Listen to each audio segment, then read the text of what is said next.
We're going to Bruce in Georgia. Bruce, you're up with ELATIA. Bruce.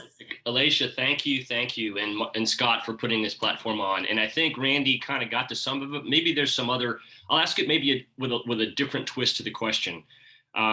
We kind of seem like, at least in my world, it's been, walking across the bridge made out of wood, but now we're walking across that same trouble on wood that's spinning in the water. Like this whole thing is moving so fast. So that's sort of my visual.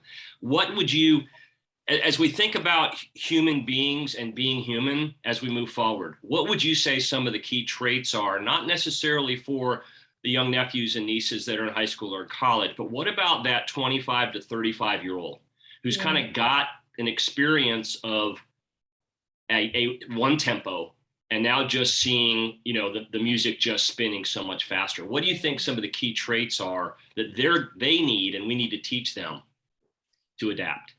Yeah, so I think, this will go for that next sub-segment, and then really for all of us, and especially the older we get, those who are digital natives and being born into this world, their brain is already developing and is evolving in ways that are adapting much better to what's here and what's coming.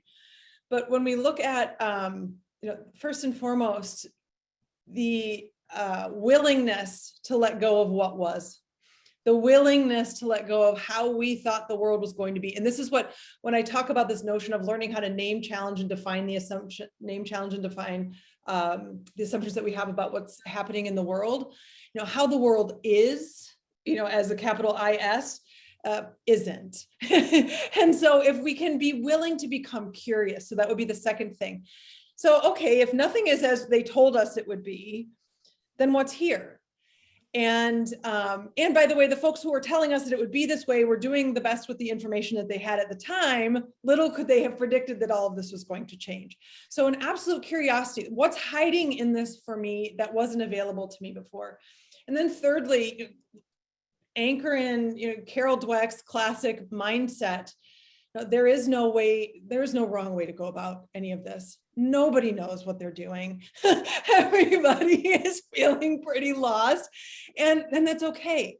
So loosening up these expectations, because I hear, and we're seeing the data come in, so much anxiety about what if I pick the wrong thing? What if things don't work out? What if I don't?